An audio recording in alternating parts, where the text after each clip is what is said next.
कक्षा 10 अति लघुत्तरीय एवं लघुत्तरीय प्रश्नोत्तर पाठ बाल गोविंद भगत लेखक राम वृक्ष बेनीपुरी। प्रश्न 1। बाल गोविंद भगत दिखने में कैसे थे? बाल गोविंद भगत मझोले कद के गोरे चिट्टे आदमी थे। प्रश्न 2। बाल गोविंद भगत गले में किसकी माला पहनते थे? गले में तुलसी की जड़ों की एक बेडोल माला पहनते थे। प्रश्न 3। बाल गोविंद भगत अपने खेतों में किसकी रोपनी कर रहे थे? अपने खेतों में धान की रोपनी कर रहे थे।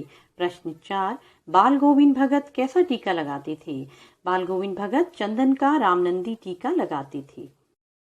प्रश्न 5। बाल गोविंद भगत किन के आदर्शों पर चलते थे?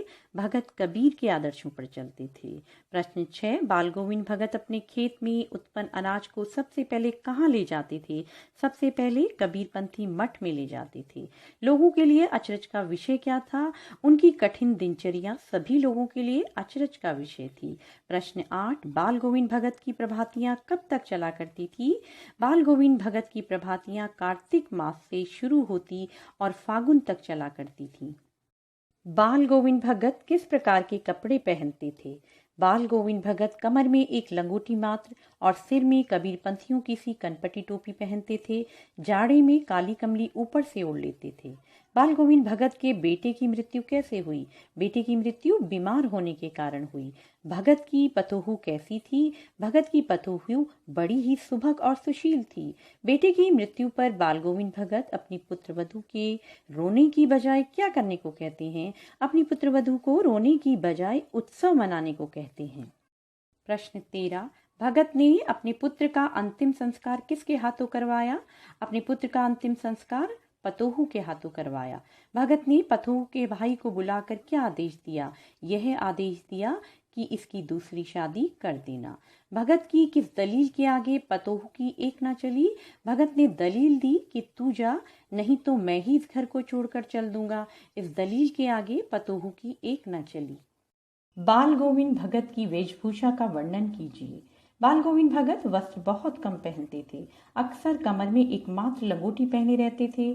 सर्दियों में शरीर के ऊपर काली कमली ओढ़ लेते थे। सिर पर कबीरपंथियों की भांति कनपटी टोपी पहने रहते थे। प्रश्न 2। बाल गोविंद भगत के संगीत को जादू क्यों कहा गया है? इसलिए कहा गया है क्योंकि उनके गीतों को सुनकर दिशाएं प्रफुल्लित हो जाती थी। खेलते हुए बच्चे झूम उठते थे। खेतों की मेड़ों पर खड़ी औरतें गुनगुनाने लगती थी। हलवाओं के पैर ताल में उठने लगते थे और धान की रोपनी करने वालों की उंगलियां भी अजीब क्रम में थिरकने लगती थी। ये उनके गीतों का ही प्रभाव था। प्रश्न 3। बाल गोविंद भगत कबीर को साहब क्यों मानते थे? इसलिए मानते थे क्योंकि कबीर ने समाज व धर्म के नाम पर होने वाले पाखंडों का विरोध किया था। कबीर की तरह सादा जीवन व उच्च विचारों को आत्मसात करने वाले भगत जी के लिए कबीर उनके साहब थे। प्रश्न 4। बाल गोविंद भगत अपने बोधे बेटे के साथ कैसा व्यवहार करते थे? अपने बोधे और सुस्त बेटे के साथ बहुत अच्छा व्यवहार करते थे। उनका मानना था कि इस तरह के प्राणियों पर ज़्यादा नज़र रखनी चाहिए और ज़्यादा प्यार करना चाहिए। यह निगरानी और मोहब्बत के ज़्यादा अधिकारी होते हैं। बाल गोविंद भगत की मृत्यु के विषय में क्या मान्यता थी? यह मान्यता थी कि मृत्यु उत्सव का दिन है। यह वह स्थिति है जब शरीर को छोड़कर आत्मा परमात्मा से मिलती है। इसलिए इस दिन किसी भी प्रकार का शोक नहीं करना चाहिए। प्रश्न 7। संबल शब्द का अर्थ स्पष्ट कीजिए और बताइए कि भगत जी को संबल लेने का हक क्यों नहीं?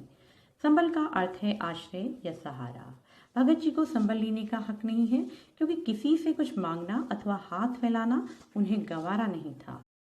बाल गोविंद भगत की मौत उन्हीं के अनुरूप हुई। कथन का आशय समझाइए। इसका आशय है बाल गोविंद भगत मौत को दुख का कारण नहीं, उत्सव का दिन मानते थे। बुढ़ापे में भी अपना दैनिक कार्य नियम पूर्वक करते रहे। अंतिम दिन भी शाम को पद गाए और प्रातः होने पर शरीर छोड़कर चले गए। मृत्यु ने उन्हें कभी विचलित नहीं किया। उनकी मृत्यु उन्हीं के अनुरूप हुई। धन्यवाद।